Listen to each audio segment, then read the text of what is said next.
How to make a wire transaction in Bank of America. It's really easy to do. So the first thing you need to do is I'm going to be showing you on the Bank of America mobile banking app, which is completely free, and you can easily log into your account on this. So I'm going to be first opening the app like I've done so here.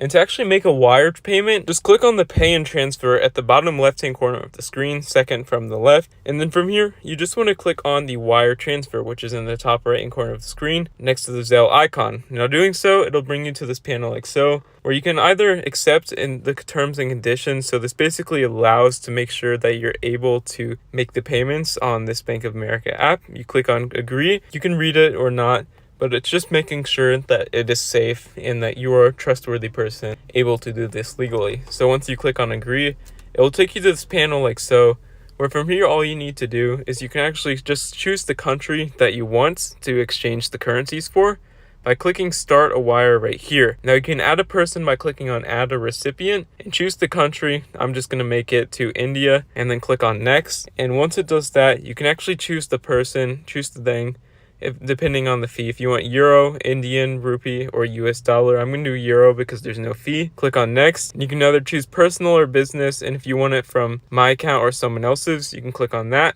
And then you click on next from here, and you want to enter in their name. You just want to enter in all their information, so I recommend asking them their first, last name, and nickname if they have one. And you just put in all this information right here: city code, postal code, recipient address, click next, and then you just actually enter in the fee that you want to do. And then once you actually enter next, you just want to enter in your SWIFT/BIT code. Now you can find this in your Bank of America mobile login or any banking app. Just search for it in the settings option. You want to enter in the account number, so right here. And then once you do that, you just click on next, where you can actually confirm the amount that you will be making this transaction for, and this will fix the issue of able to do this. There's even a lookup button for your BIC and SWIFT code right here, and you can actually just search for that on your banks. That's how you make a wire transaction. The first time is usually the trickiest, then it gets easier from there, just because you have to go through the process of understanding what it actually takes to make one.